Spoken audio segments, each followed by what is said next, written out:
Om Namo Buddhaya, Om Swastiastu. Perkenalkan, nama saya Komang Rangga Pramana Putra dengan NIM 24173833 angkatan 2024 semester 3. Saya dari Prodi Pendidikan Jasmani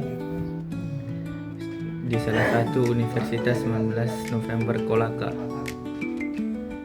Baik, di video kali ini saya akan membuat video pembelajaran tentang penjas adaptif yang diberikan tugas oleh dosen pengampu Ibu Rosti SPD MPD. Adapun materi yang saya akan bahas yaitu yang pertama, pengertian dari penjas adaptif. Yang kedua yaitu tentang anak dengan gangguan belajar, learning disability adalah suatu bentuk pendidikan jasmani. Kita masuk di pengertian penjas adaptif khusus untuk memenuhi kebutuhan peserta didik yang memiliki hambatan atau kebutuhan khusus atau ABK, baik fisik, mental, intelektual, sosial maupun emosional. Tujuan utama penjas adaptif adalah memberi kesempatan kepada setiap individu untuk berpartisipasi dalam beraktivitas jasmani sesuai dengan kemampuan dan potensi mereka, sehingga mendapatkan peningkatan kesehatan, kebugaran, dan keterampilan motorik, serta rasa percaya diri. Adapun tujuan penjas adaptif yang pertama yaitu mengembangkan keterampilan motorik dasar dan kemampuan fisik sesuai potensi individu. Yang kedua, meningkatkan kebugaran jasmani dan kesehatan secara umum. Yang ketiga, menumbuhkan rasa percaya diri dan konsep diri positif. Yang keempat, mendorong berpartisipasi sosial dan interaksi dengan teman sebaya. Yang kelima, menanamkan nilai-nilai produktivitas, kerjasama, dan tanggung jawab. Yang keenam, memberikan kesempatan yang sama untuk memperoleh manfaat pendidikan. Adapun di poin kedua, saran penjas adaptif. Penjas adaptif ditujukan sebagai peserta didik kebutuhan khusus seperti yang pertama, tunanetra atau gangguan penglihatan. Yang kedua, tunarungu atau gangguan pendengaran. Yang ketiga, tunadaksa, gangguan fisik atau gerak. Yang keempat, tunagrahita atau gangguan intelektual. Yang kelima, tunalaras atau gangguan emosi dan perilaku. Yang keenam, anak berbakat istimewa atau gifted. Yang ketujuh, anak dengan gangguan belajar atau gangguan perkembangan lainnya. Pendidikan jasmani adaptif adalah mewujudkan nyata dari pendidikan inklusif dan humanis yang menghargai perbedaan kemampuan setiap individu melalui penyesuaian kegiatan, alat, dan pendekatan anak dengan kebutuhan khusus dapat dinikmati manfaat pendidikan jasmani secara utuh untuk kebugaran, kebahagiaan, dan partisipasi sosial yang lebih baik. Seperti kalian tahu, pada pembelajaran penjas adaptif ini banyak siswa yang mengalami ABK atau anak kebutuhan khusus. Nah, adapun alat dan sarana yang dibutuhkan saat kita mengajar siswa ABK. Yang pertama, menggunakan bola berbunyi untuk tunanetra.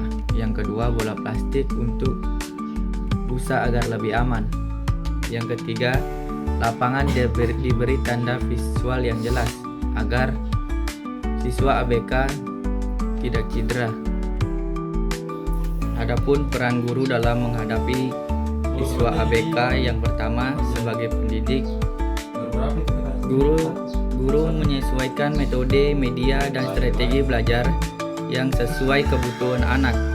Contohnya, guru memberikan latihan berhitung konkret dengan benda nyata kepada anak tunagrahita, bukan hanya soal di papan tulis. Yang kedua, sebagai komunikator, guru harus bisa berkomunikasi efektif dengan setiap anak, termasuk menggunakan bahasa tubuh, visual, atau isyarat bila diperlukan. Contohnya menggunakan gambar atau kartu bergambar saat menjelaskan konsep pada anak autis nonverbal. Yang ketiga, memberikan motivator. Sebagai guru memberikan dorongan dan penghargaan atas setiap kemajuan kecil. Contohnya memberi pujian sederhana sesuai "bagus sekali kamu mencoba", agar anak merasa dihargai. Yang keempat, sebagai evaluator, menilai kemampuan anak berdasarkan individu, bukan perbandingan dengan anak yang lain. Contohnya menilai kemampuan sosial anak autis atau beberapa sering ia berinteraksi dengan teman, bukan hanya nilai akademik. Adapun keterampilan yang harus dimiliki guru ABK, yang pertama pemahaman tentang karakteristik sebagai jenis ABK. Yang kedua, kemampuan diferensiasi pembelajaran. Yang ketiga, komunikasi efektif dan empati. Yang keempat, kreativitas dalam membuat alat bantu sederhana. Yang kelima, kerjasama dengan orang tua dan selalu profesional. Adapun sikap guru yang baik terhadap anak ABK, yang pertama, guru itu harus sabar dan tidak mudah menyerah. Yang kedua, empati dan penuh kasih sayang. Yang ketiga, tidak memberi label negatif seperti anak ini dicap sebagai anak pemalas atau nakal. Yang kelima, fokus pada potensi bukan pada kekurangannya. Yang keenam, selalu memberi dukungan positif dan dorongan moral sehingga anak itu rajin pergi ke sekolah. Baik, sekarang kita masuk di materi inti, yaitu materi anak dengan gangguan belajar learning disability.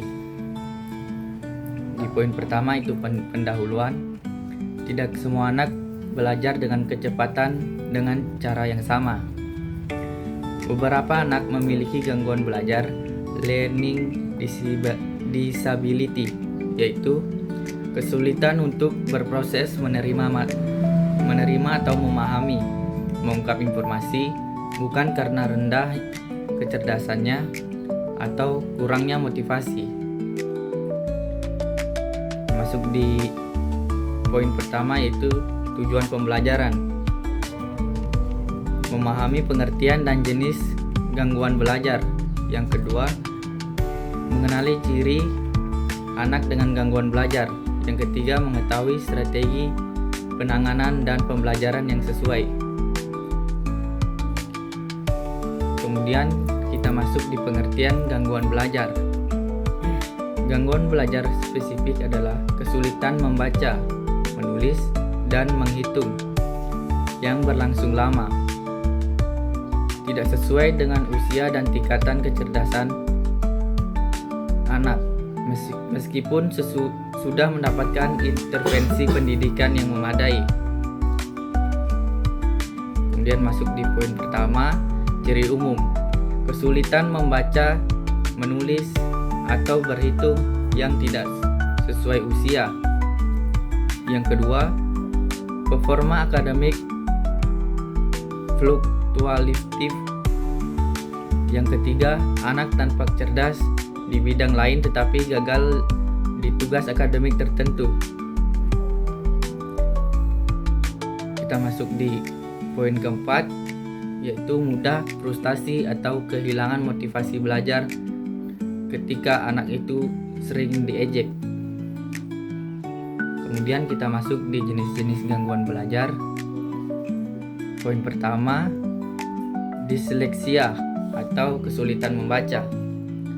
Sulit mengenali huruf, menggabungkan bunyi, atau memahami isi bacaan. Membaca lambat dan sering salah mengungkap kata. Contoh, kuda dibaca dengan kadu. Kemudian yang kedua, disgrafia atau kesulitan menulis. Kesulitan tangan, sulit menulis atau sulit membaca, tidak konsisten. Kesulitan menata ide atau ejaan dalam tulisan. Cenderung malas menulis karena frustasi. Kemudian di poin ketiga, diskalkulia atau kesulitan menghitung. Kesulitan memahami konsep angka, urutan, simbol, matematika. Sulit menghitung, menghafal fakta dasar, semisal 3 ditambah 4 sama dengan 7. Nah, itu termasuk kesulitan menghitung. Cenderung menghindari tugas matematika. Sering sekali kita temui di berbagai macam sekolah, dan saya pernah alami ketika belajar matematika. Di situ banyak siswa menghindar karena kesulitan menulis atau kesulitan menghitung.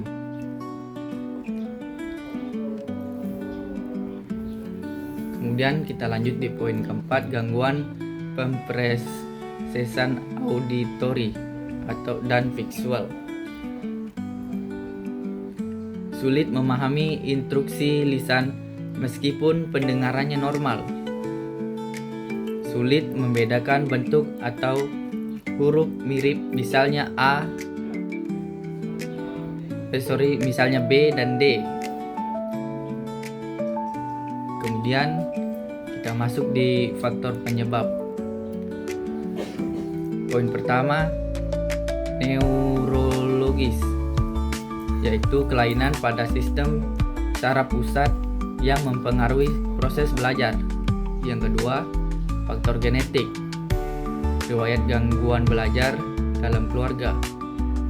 Poin ketiga yaitu lingkungan, kurangnya stimulasi, metode mengajar tidak sesuai dengan belajar anak. Kemudian kita masuk di poin selanjutnya, yaitu ciri-ciri anak dengan gangguan belajar. Poin pertama itu sulit fokus, cepat bosan, dan sering melamun. Di poin ini sering sekali terjadi kepada siswa-siswa yang berada di sekolah. Poin kedua itu hasil belajar tidak stabil meskipun sudah belajar keras.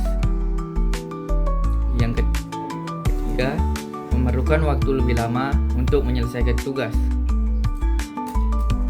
Poin keempat, terlihat cerdas di bidang non-akademik, misalnya seni musik atau olahraga. Kebanyakan siswa bisa dilihat di sistem akademiknya.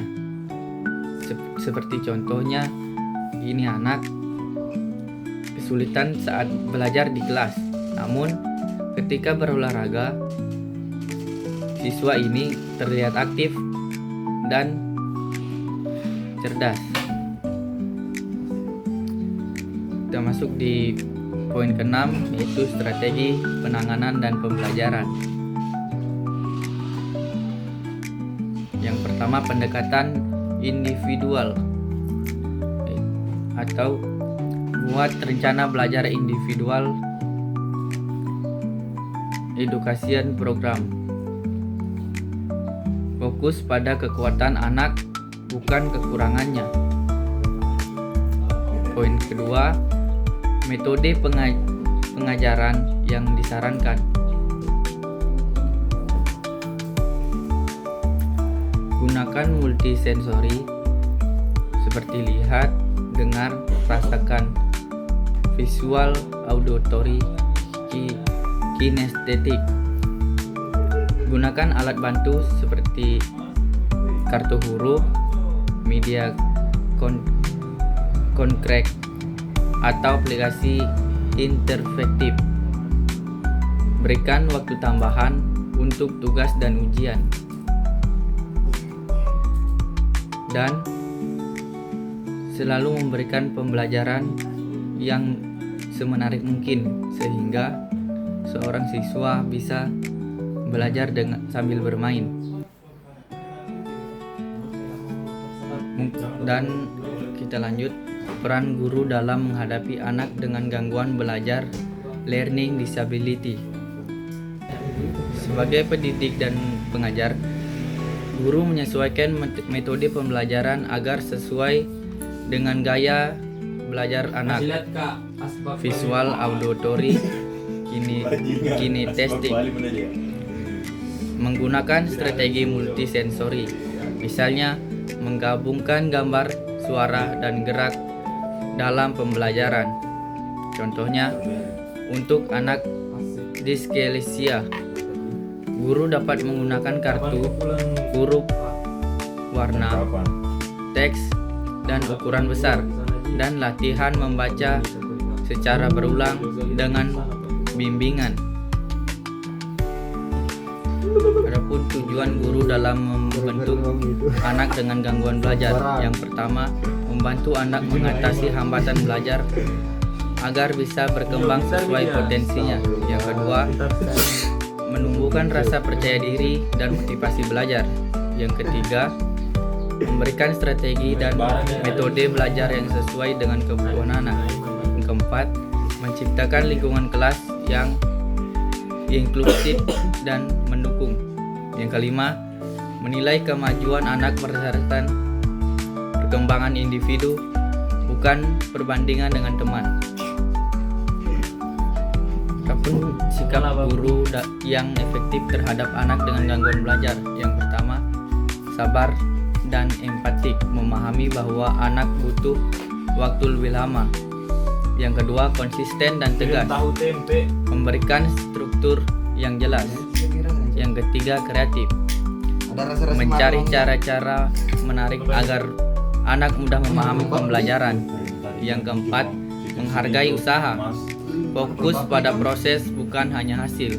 Yang kelima, membangun komunikasi positif dengan orang tua dan rekan sejawat. Baik, kita masuk di kesimpulan. Dari seluruh pembahasan mengenai anak dengan gangguan belajar atau learning disability, kita dapat menyimpulkan bahwa setiap anak adalah unik. Mereka tumbuh dan belajar dengan cara berbeda-beda. Namun, pada sebagian anak dapat terhambat hambatan kasus dalam proses belajar akademik, baik dalam membaca, menulis, menghitung, atau memahami informasi. Inilah yang kita kenal sebagai gangguan belajar. Gangguan ini bukan disebabkan oleh kemalasan, kebodohan, atau kurangnya perhatian, melainkan adanya perbedaan antara cara kerja otak dalam menerima, mengolah, dan mengungkapkan informasi. Anak dengan belajar memiliki kecerdasan yang normal, bahkan kadang di atas rata-rata, tetapi memiliki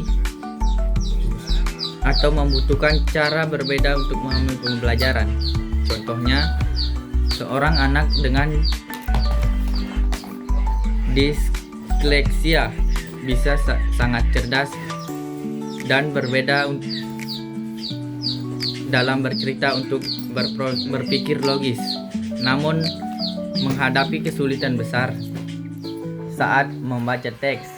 Nah, baik, mungkin itu saja materi yang bisa saya jelaskan tentang gangguan belajar atau learning disability. Lebih dan kurangnya mohon dimaafkan.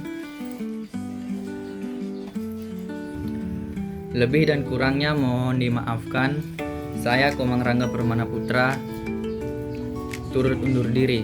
Terima kasih.